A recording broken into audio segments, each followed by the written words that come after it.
말씀을 나누기 전에 여러분에게 질문을 먼저 드리고 싶은데요. 여러분은 지금 사는 것이 행복하십니까? 아무도 대답을 안 하시네요. 네, 그렇지 못하다면 우리의 삶은 지금 하나님의 뜻대로 가고 있다고 말하기는 조금 어렵습니다. 왜냐하면 하나님은 우리가 행복한 삶을 살도록 계획하셨고, 또 그렇게 행복하게 하시려고 우리에게 은혜를 베푸셨고, 지금도 우리 안에서 역사하고 계시기 때문입니다. 그런데 내가 행복하지 않다, 이 말은 뭘 의미하는 거죠?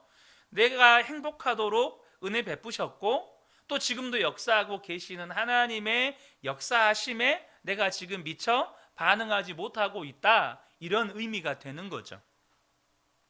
그런데 우리가 가장 먼저 행복을 경험해야 할 곳이 어디일까요?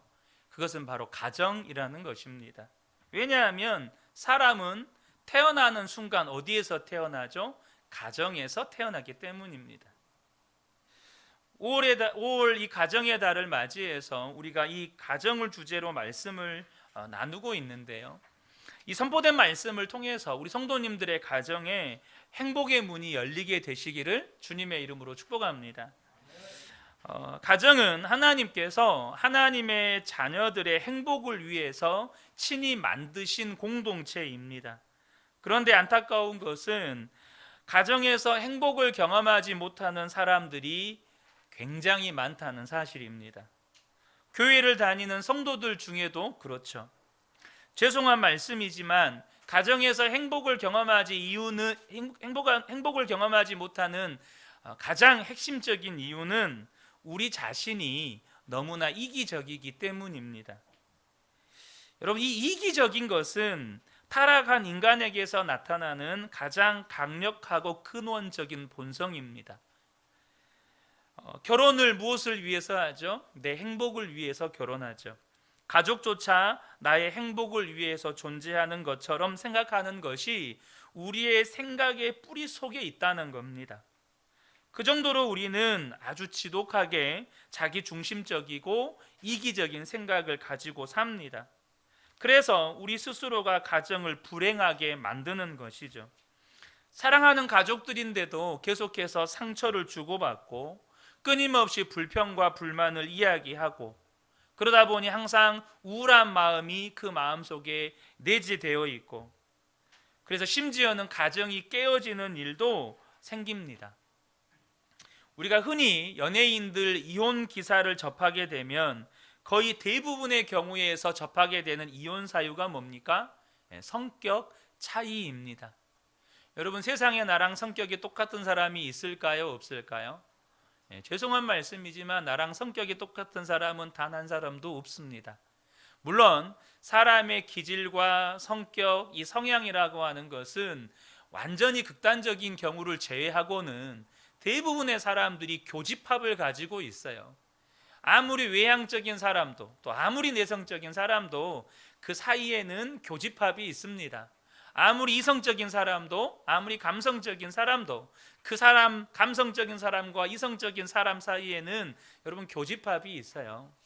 비슷한 성향이 있습니다. 그럼에도 불구하고 이 성격이 완전히 똑같은 경우는 없어요. 그 교집합이 좀 더 많으면 나랑 맞네. 그 교집합이 적으면 이 사람 나랑 너무 안 맞네. 완전 로또네. 이런 생각을 하는 거죠. 여러분, 예수 믿으면 우리가 구원 받잖아요.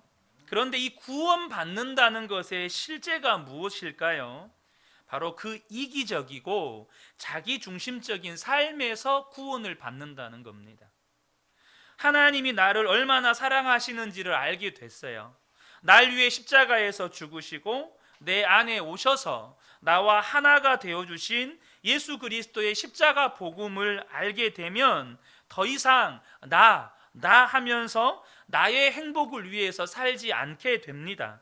고린도후서 5장 15절 말씀을 보면 그가 모든 사람을 대신하여 죽으심은 살아있는 자들로 하여금 다시는 그들 자신을 위하여 살지 않고 오직 그들을 대신하여 죽었다가 다시 살아나신 이를 위하여 살게 하려 함이라.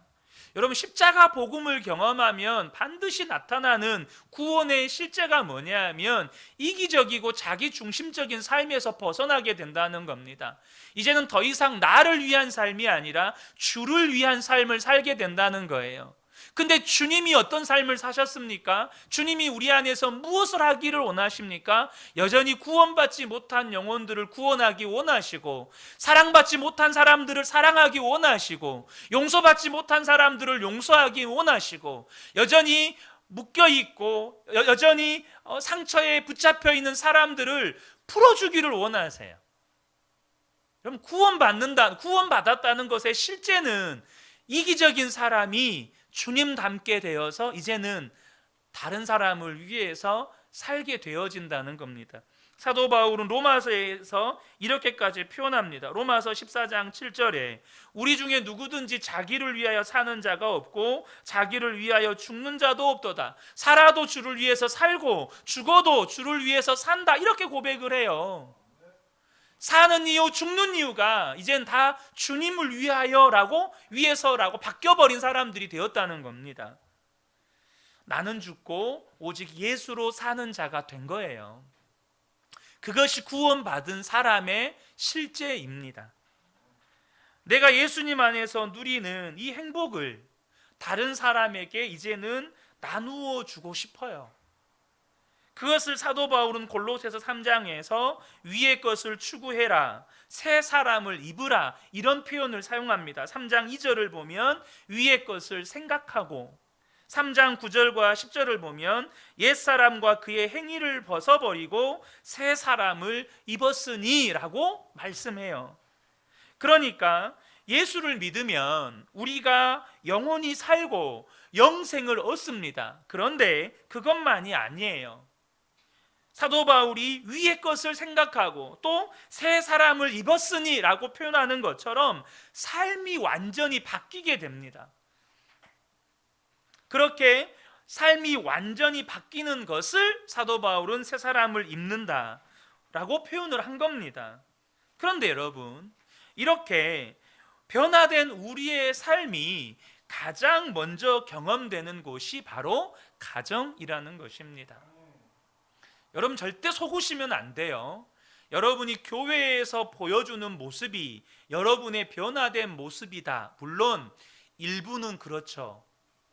그런데 여러분의 변화된 모습은 어디에서 정확하게 검증되어야 되느냐? 첫 번째, 가정. 두 번째, 아무도 없는 곳에 혼자 있을 때, 이곳에서 내가 진짜 변화되었나? 내가 진짜 구원받았나? 이것이 확인되는 거예요. 여러분, 그럴 수밖에 없지 않습니까? 내가 예수를 믿고 새 사람이 되었다면 가장 가까운 사람들이 먼저 알게 되는 거예요. 나를 가장 잘 알고 있고 내 연약한 모습까지 다 알고 있는 그 가족들로부터 확인을 받는 겁니다. 그래서 사도 바울이 새 사람을 입으라라고 말씀한 다음에 오늘 본문에 가족에 대한 말씀을 하는 겁니다. 자, 우리가 예수님을 믿고 새 사람을 입으면 가정에서 가족들을 대하는 태도가 완전히 달라진다는 거예요. 오늘은 사도 바울은 그 네 가지 관계에 대한 이야기를 합니다. 제가 개략적으로 그 네 가지를 나누려고 해요. 그 첫 번째는 뭐냐면 아내는 남편에게 순종하게 된다는 겁니다. 18절을 보겠습니다. 아내들아 남편에게 복종하라. 자, 우리 아내 되신 성도님들만 함께 읽겠습니다. 시작. 아내들아 남편에게 복종하라. 이 말씀이 무슨 뜻이냐면 아내가 남편에게 더 이상 나를 행복하게 해주세요, 이런 말을 안 하게 되었다는 뜻입니다. 예수님을 내가 정말로 믿었어요. 그 예수님을 정말로 마음에 영접했어요. 그러면 무슨 일이 일어나니까 예수님으로 인하여서 내 마음이 행복해지는 겁니다. 예수님으로 인하여서 나는 기쁨이 회복되었고, 예수님으로 인하여서 나는 즐거움이 회복되었고, 예수님으로 인하여서 나는 모든 얽매인 삶에서 자유가 회복된 겁니다. 그래서 이제는 예수님의 눈으로, 예수님의 마음으로 남편을 보게 된 것이에요. 그러니까 남편에게서 행복을 얻으려는 것이 아니고 이제 예수님의 마음으로 남편을 바라보게 되니까 남편에게 순종이 되는 것입니다. 사도 바울은 18절 하반절에서 이렇게 말씀합니다. 이는 주 안에서 마땅하니라.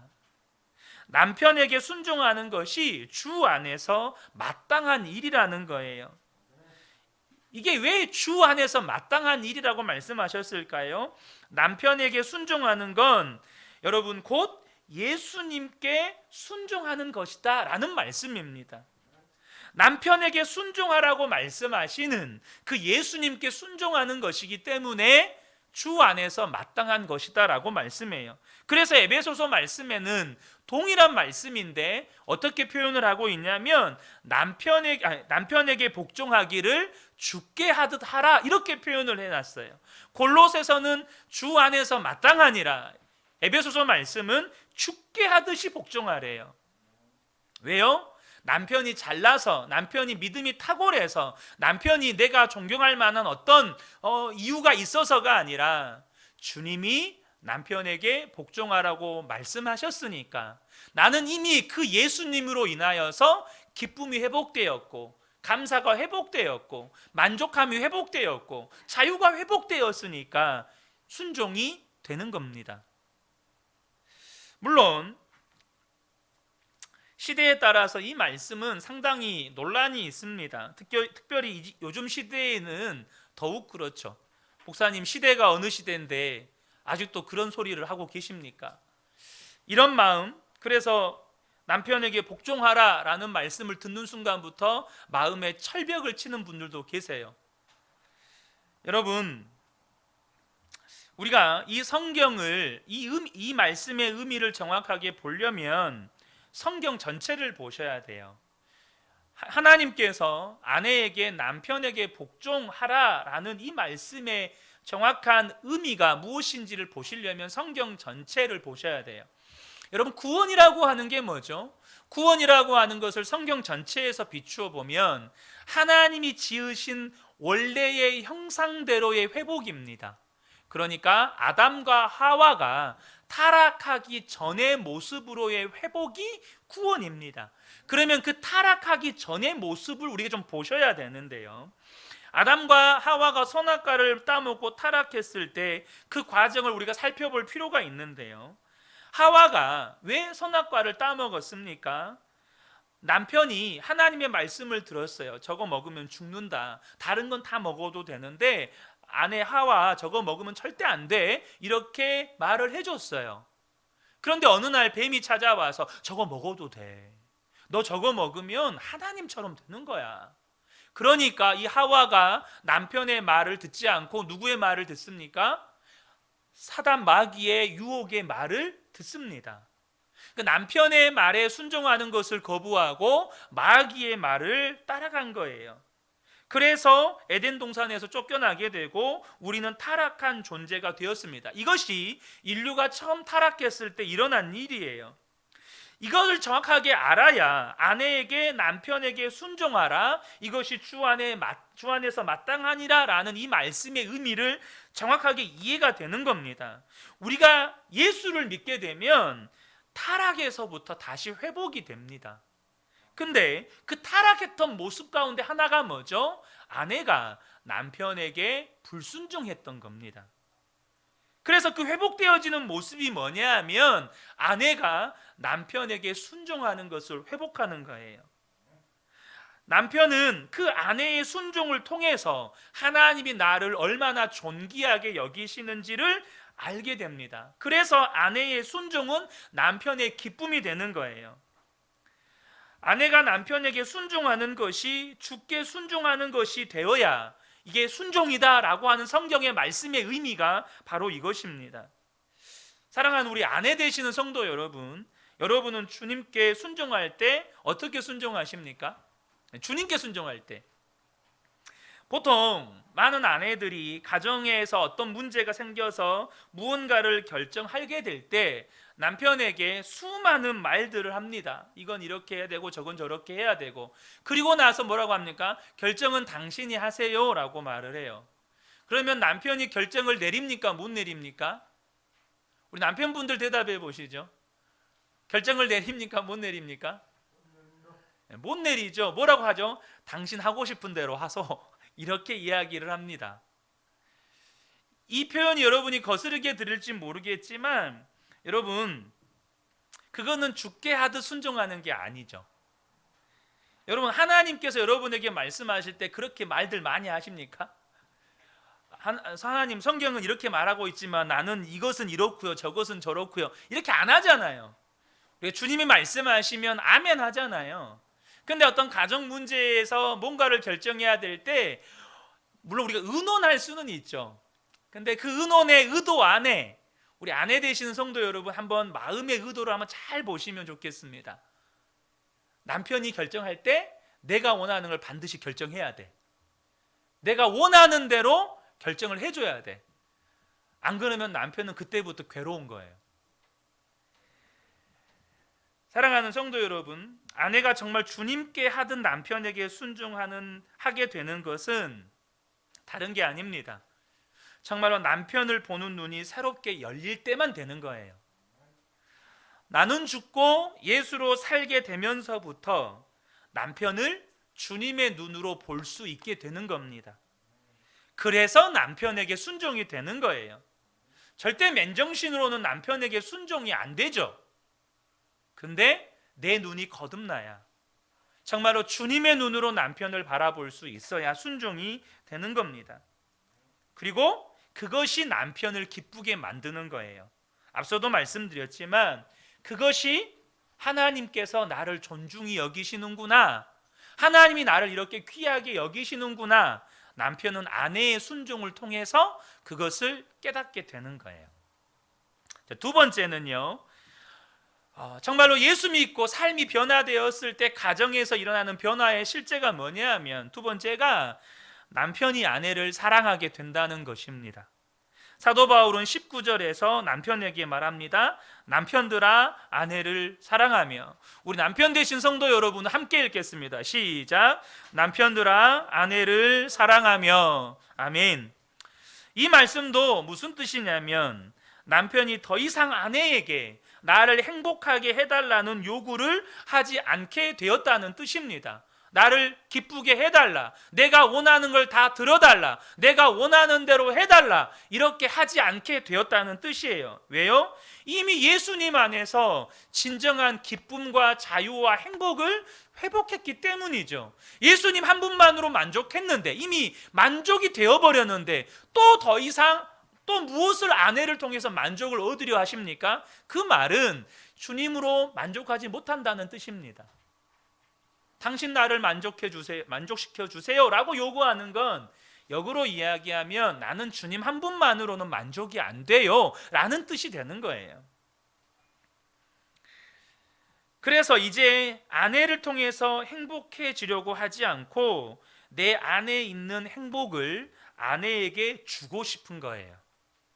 이제는 예수님의 눈으로 아내를 보고 예수님의 마음으로 아내를 보게 되는 겁니다.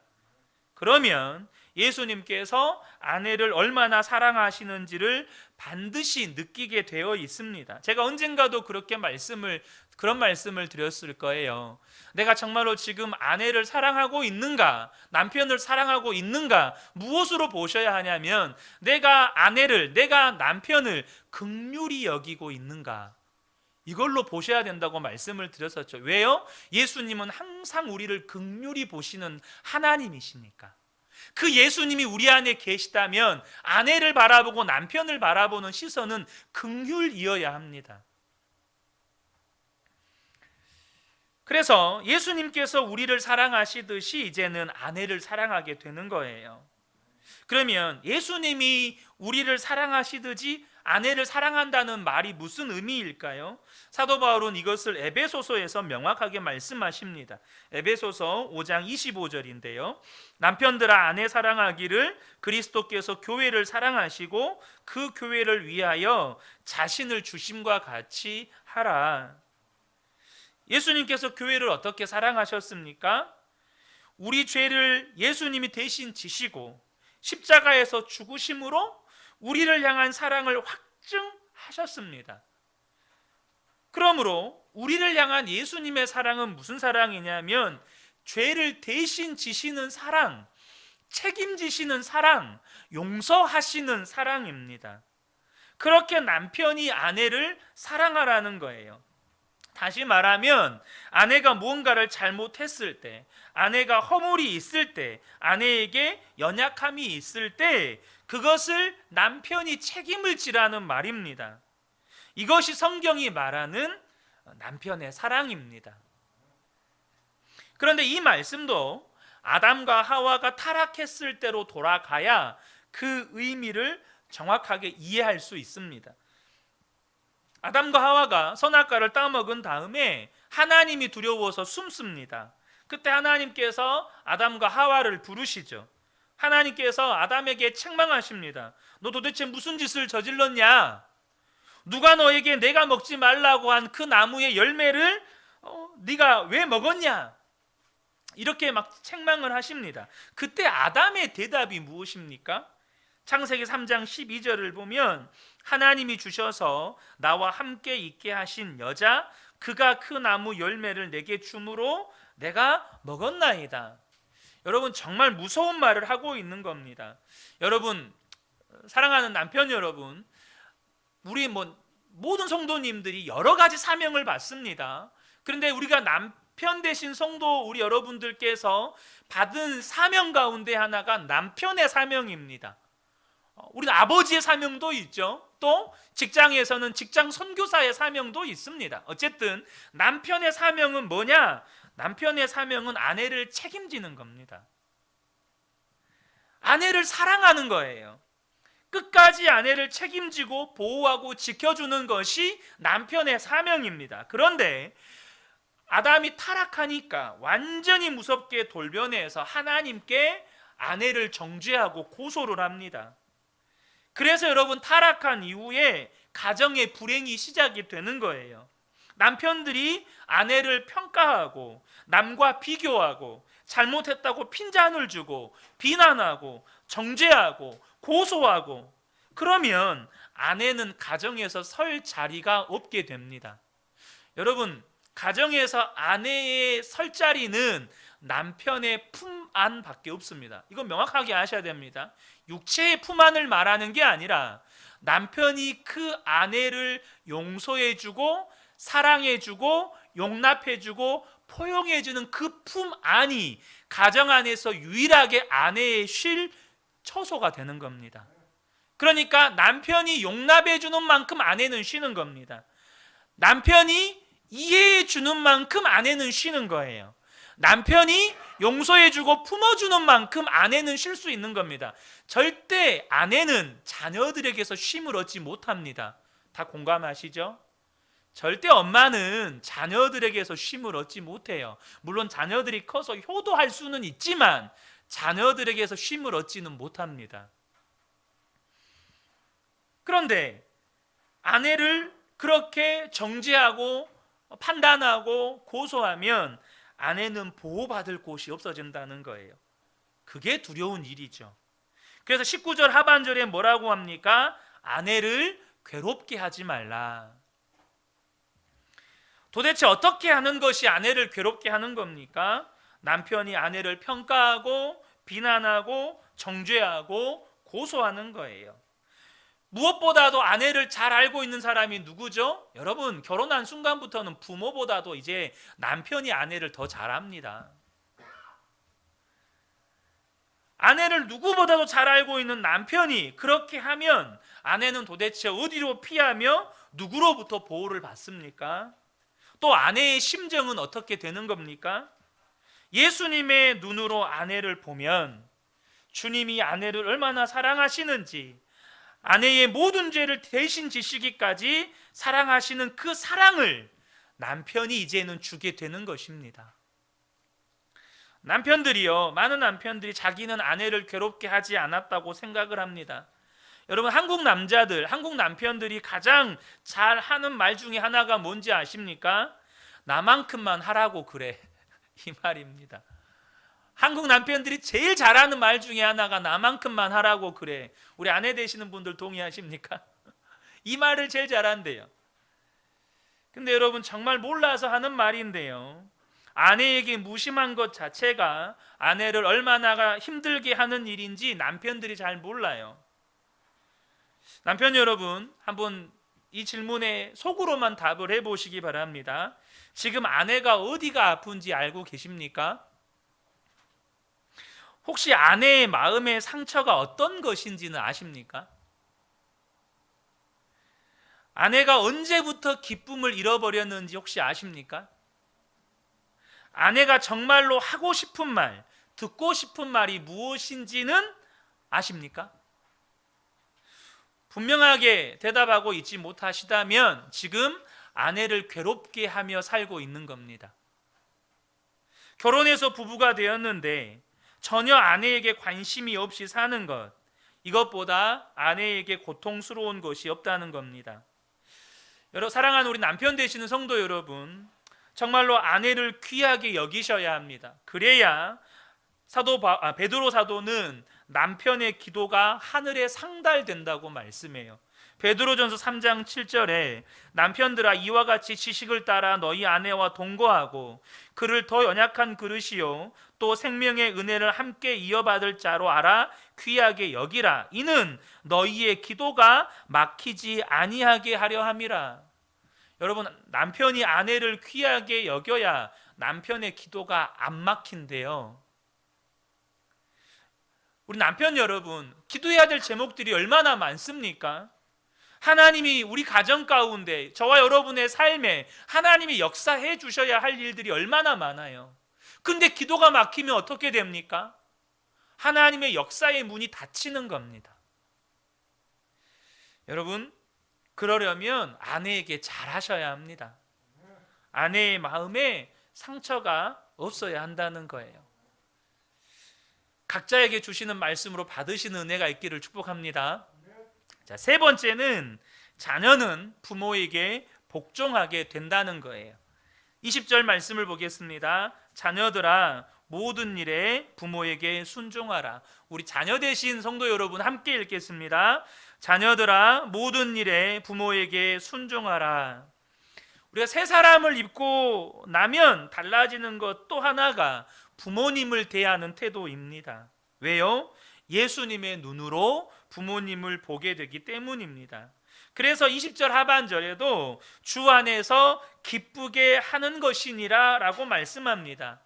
아까도 말씀드렸죠. 아내가 남편에게 순종하는 건 주님을 기쁘시게 하는 일이에요. 마찬가지로 자녀가 부모에게 순종하는 것 또한 주님을 기쁘시게 하는 일이라고 성경은 말씀합니다.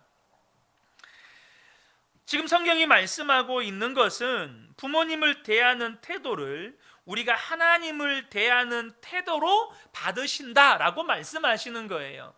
우리 자녀 여러분들 저를 보세요. 우리 자녀 미래 세대들, 자녀 세대들 저를 봅니다. 여러분, 지금 여러분들이 부모님을 어떻게 대하고 있는지가 여러분이 지금 하나님을 대하고 있는 태도라는 것을 분명히 아셔야 돼요. 여러분들이 부모님을 거역하고 부모님의 마음을 힘들게 하고 여러분들이 부모님을 하찮게 여기는 것이 여러분이 지금 하나님을 똑같이 대하고 있는 것이라고 말씀하신다는 거예요. 그런데 여기에는 우리 많은 사람들의 두려움이 있습니다. 왜냐하면 부모에 대해서 받은 상처가 있기 때문이에요. 어려서부터 부모님이 혈기를 부린 일, 돈 하면서 싸웠던 일, 내 마음을 충분히 이해해주지 못했던 거, 차별했던 거, 부모로부터 받은 마음의 상처가 마음에 남아있기 때문에 이 자녀들 안에 부모에 대한 정서가 복잡합니다. 우리가 성인이 되고 가정을 이루고 자녀를 낳았음에도 불구하고 부모에 대한 내 마음의 감정 상태가 복잡하신 분들이 계세요. 그래서 부모에게 모든 일에 복종하라는 말씀이 어려워요. 여러분, 근데요, 그래서 내 행복을 위해서 부모를 보지 말고 예수님의 눈으로 부모님을 보아야 한다는 겁니다. 부모님이 나쁜 사람이었기 때문에 그렇게 상처를 주고 아픔을 주었던 것이 아니라 부모도 사람이라는 뜻이에요. 사람이기 때문에 허물이 있는 것은 어쩔 수가 없다는 겁니다. 자, 우리 자녀 여러분, 한번 우리 입장을 바꾸어서 한번 생각을 해보죠. 여러분들은 부모님에게 다 잘했습니까? 여러분은 부모에게 다 잘했나요? 우리 부모가 나에게 상처 준 게 너무 많아요. 제가 예전에 어떤 목사님 이야기를 들었는데요, 청소년부 사역을 하는데 청소년부 아이가 자기는 어렸을 때 부모님에게 맞은 것이 그렇게 상처가 된대요. 무슨 이야기하면 부모님한테 맞은 것이 그렇게 상처가 돼서 이 아이가 엄청난 폭력 가정에서 자랐나 싶어서 너 부모님에게 얼마나 심하게 맞아서 그러니 하면서 물어봤대요. 그러니까 이 아이가 하는 말이 부모님이 저를 매로 딱 2번 때렸어요 라고 이야기를 하더라고요. 그러니까 매로 2번 맞았는데 그게 그렇게 상처가 된다는 거예요. 자, 여러분은 부모에게 잘하고 있는가요? 아마 이런 생각이 들을 거예요. 잘못한 것도 있겠죠. 자, 그러면 아마 잘못한 것도 있다는 생각이 들을 거예요. 그러면 여러분들이 무엇을 잘못했는지는 기억하십니까? 우리 자녀 여러분, 여러분들이 부모님에게 무엇을 잘못했는지는 기억하시나요? 잘 기억이 안 나요. 그냥 있었겠지 하고 넘어갑니다. 그런데 부모님이 나에게 잘못해 준 것은 다 기억나요. 부모님이 나에게 은혜를 주신 것까지는 기억이 잘 안 나고 나에게 상처 준 건 다 기억납니다. 뭘 말하려고 하냐면 이게 타락한 본성이 가진 특징이라는 거예요. 자기중심적이고 이기적이다 보니까 나에게 베풀어 주신 은혜는 잘 기억이 안 나는데 나에게 상처를 주었던 것들은 그렇게 기억이 잘 난다는 거예요. 이거는 부부관계에서도 마찬가지예요. 꼭 부모와 자녀 관계에서만 이야기하는 게 아닙니다. 여러분, 예수님을 믿었다면 부모님과의 관계에서 막힌 것 또한 반드시 해결하셔야 합니다. 왜요? 부모와의 관계가 막혔다는 것은 하나님으로부터 오는 복의 문이 막혔다는 것을 의미해요. 아까도 말씀드렸죠. 내가 부모를 공경하는 것, 부모에게 순종하는 것, 그게 뭐라고요? 하나님께 하는 것으로 하나님은 받으신다는 거예요. 근데 부모와의 관계가 막혀 있다는 건 뭘 의미하는 거죠? 하나님으로부터 오는 복의 문이 막혀 있다는 것입니다. 우리 자녀 여러분들 분명히 아셔야 돼요. 부모와의 관계의 단절은 곧 하나님과의 관계의 단절을 의미하는 거예요. 그래서 여러분 10계명을 보면 우리는 이렇게 생각을 합니다. 1계명부터 4계명은 인간과 하나님 사이의 관계를 규정하는 계명, 그리고 5계명부터 10계명은 사람과 사람 사이의 관계를 규정하는 계명이라고 우리는 생각을 해요. 당연히 그럴 것이 5계명이 뭐죠? 내 부모를 공경하라, 이렇게 생각을 하니까 그렇게 우리는 생각을 함. 이것은요 우리의 사고방식입니다. 근데 유대인들은 여러분 10계명 돌판이 이 법궤 안에 들어있잖아요. 10계명이 돌판이 몇 개죠? 2개입니다. 그 돌판 2개에 유대인들은 어떻게 믿고 있냐면 1계명부터 5계명이 한 개의 돌판에 기록이 되어 있고 6계명부터 10계명이 한 개의 돌판에 기록이 되어 있다고 그렇게 여겨요. 왜일까요? 부모와의 관계를 인간과 인간과의 관계로 규정하지 않고 유대인들의 사고방식, 유대인들의 전통적인 신앙 방식은 뭐냐면 부모와의 관계는 하나님과의 관계다라고 여기는 거예요. 이게 성경적인 사고방식입니다. 우리 자녀 여러분 잘 아셔야 돼요. 부모와의 관계가 막혔다. 그럼 여러분 분명히 아셔야 돼요. 하나님과 지금 여러분 사이의 관계가 막혀 있는 겁니다. 자, 하나님으로부터 복의 문이 막혀 있는데 열심히 살면 뭐합니까? 복의 문이 막혀 있는데 내가 아무리 열심히 노력하면 뭐예요? 여러분, 우리가 부모님에게 순종하는 삶을 살아갈 때 하나님은 복을 주십니다. 이 비밀을 절대 놓치면 안 돼요. 그래서 부모님으로부터 어떤 상처를 받았다고 하더라도 이거 해결 받으셔야 합니다. 그리고 예수님 안에서는 다 해결 받을 수 있어요. 예수님은 우리가 부모님으로부터 받은 상처를 얼마든지 치료하실 수 있는 분이세요. 그러므로 우리 자녀들도 십자가의 은혜로 이제는 부모님을 대해야 한다는 거예요. 저도 여러 번 말씀드렸지만 특별히 아버지로부터 받은 상처가 너무너무 많았던 사람이에요. 저는 어렸을 때 가정이 지옥이었습니다. 아버지가 술 드시고 들어오는 날은 무조건 때리는 날이었기 때문에 아버지가 들어오는 그 순간부터 전 항상 도망쳤어요. 한겨울에도 내복바람으로 맨발로 그냥 뛰쳐나갔어요. 왜냐하면 아버지가 오시면 무조건 맞으니까. 감사한 거는 시골집들은 앞문이 있고 뒷문이 있어서 아버지가 들어오는 소식이 들린다, 앞으로 나가면 잡히니까 뒷문으로 튀는 거예요. 제가 어렸을 때 얼마나 담 넘기를 잘했는지 몰라요. 아버지가 오시면 무조건 도망쳐야 되니까. 한겨울에도 덜덜 떨면서 아버지가 주무실 때까지 밖에서 안 들어왔어요. 해 넘어가도. 그래서 아버지에 대한 상처가 너무너무 컸어요. 저는 그걸 상처인지도 모르고 살았어요. 근데 예수님은 우리 안에 있는 걸 빛 가운데 드러내시잖아요. 너무너무 힘들더라고요. 하지만 그게 해결받았어요. 그래서 여러분들에게 말씀드리는 거예요. 부모님에게 어떤 상처를 받았든 예수 그리스도의 십자가 복음은 반드시 그것을 치료하시고 회복시키세요. 그래서 복음이 구원의 능력인 거예요. 여러분, 부모를 공경하지 못하면 아무리 열심히 살아도 헛일이에요. 왜요? 하나님이 복을 주실 수가 없으니까. 자, 마지막으로 네 번째가 뭐냐면 부모는 자녀를 노엽게 하지 않게 된다는 겁니다. 자, 21절, 아비들아 너희 자녀를 노엽게 하지 말지니. 우리 부모 되신 성도 여러분 함께 읽겠습니다. 아비들아 너희 자녀를 노엽게 하지 말지니. 여러분, 자녀들이 왜 부모에게 화를 내고 격분할까요? 부모가 이기적이기 때문입니다. 부모가 자기만 생각하기 때문이에요. 나는 그렇지 않아요 라고 말씀하시는 분들도 계실란가 모르겠어요. 하지만 당장 요즘에 아이를 갖는 것들을 꺼리는 풍토가 우리 젊은이들 안에 자리 잡고 있습니다. 이미 우리 젊은 부모 세대 안에는요, 자녀를 갖는 것 자체가 자녀는 나를 불편하게 하고 내 행복과 삶의 질을 떨어뜨리고 내 꿈의 장애물이다. 분명히 자녀는 하나님의 축복인데 자녀를 하나님의 축복이라고 생각하지 않아요. 그게 어디서 왔을까요? 철저한 타락한 본성, 자기 중심적이고 자기 행복만을 생각하는 데서 온다는 거예요. 그러니까 이 자녀의 존재가 계획하지 않는 임신을 하는 순간부터 마치 무슨 안 좋은 일이 생긴 것처럼 우울해지고 싸움의 이유가 되고, 하나님께서 자녀에게 복을 주셔서 이 땅에 보내주셨는데 그것을 너무너무 싫어하고, 이런 기가 막힌 일들이 젊은 부모들 사이 안에서 생겨나요. 부모된 이들이 예수 그리스도 안에서 변화되지 않으면 자녀들조차 이기적으로 대하게 돼요. 그래서 이제 우리 자녀를 가진 부모님들 안에 있는 이기심이 뭡니까?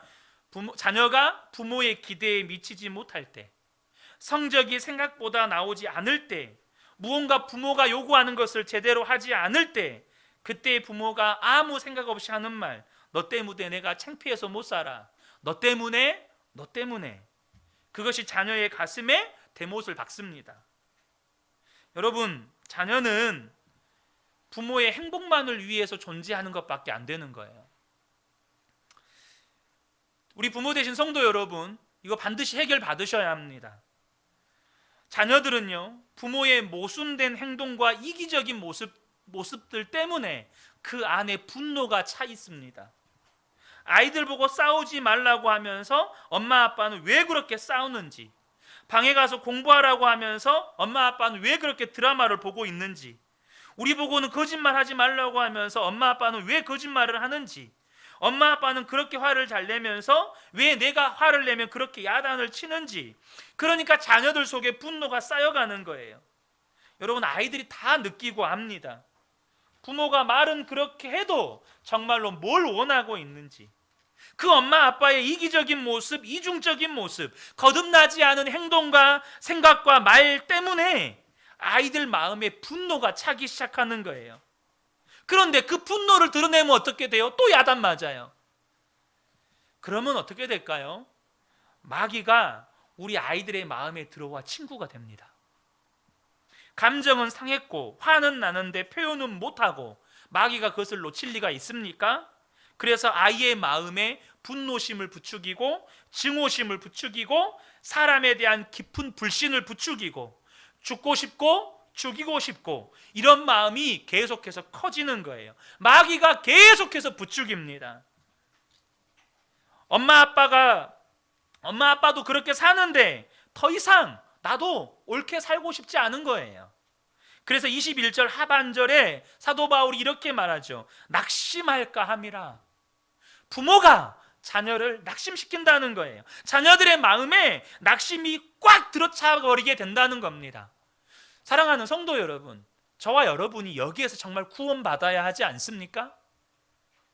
우리가 나는 죽고 예수로 살아야 하는 이유가 거기에서부터 우리 가정에 진정한 구원이 오기 때문입니다. 거기에서 진정한 가정의 행복이 오기 때문이에요. 나 행복하게 해달라고 하는 동안에 가정은 계속해서 무너져 가는 겁니다. 여러분 기억하세요. 남편에게, 아내에게, 부모에게, 자녀에게 내가 원하는 것 좀 들어주세요, 내가 원하는 것 좀 해주세요 라고 계속해서 요구하는 그 말들이 여러분의 가정의 기둥뿌리부터 도끼질하고 있다는 거 아셔야 한다는 거예요. 그 말이 무슨 말이에요? 나는 예수님 한 분으로 만족을 못합니다. 당신이 제발 예수님 때문에 만족 못하는 걸 너희들이 엄마 아빠가 만족시켜 주셔야죠. 이 불신앙의 고백이라는 거예요. 예수님 안에서 이미 내 행복의 문제는 해결이 되었습니다. 나는 죽었고 예수님이 내 생명이 되셨습니다. 아멘이십니까?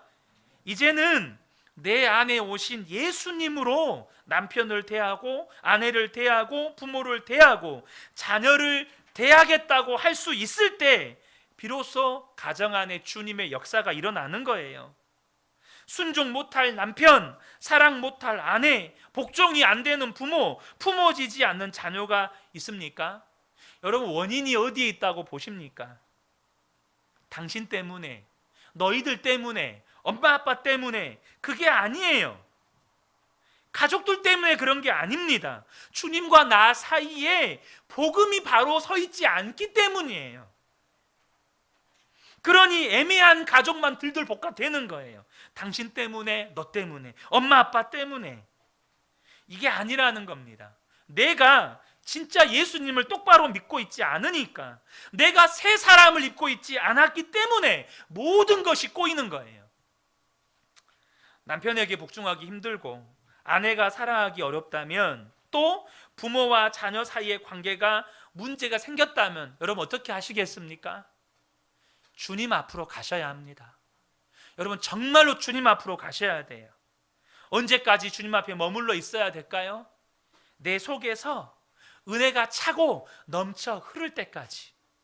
그래서 저와 여러분이 24시간 주님을 바라보고 또 바라보고 또 바라보아야 하는 이유가 여기에 있어요. 사랑해서 결혼했지만 주님으로 충만해지지 않으면 사랑해서 결혼한 아내와 남편조차 사랑을 못하는 것이 우리의 실체입니다. 내 배 아파서 낳았지만, 여러분 그렇게 눈에 넣어도 안 아플 자녀이지만 내가 주님으로 충만하지 않으면 사랑이 안 되는 게 우리의 실체인 거예요. 사랑하는 성도 여러분, 주님을 바라보아야 내 속에서 생수가 흘러 넘치게 되는 겁니다. 그러면 주님의 눈과 마음으로 남편과 아내를 대하게 되고 부모와 자녀를 대하게 되는 겁니다.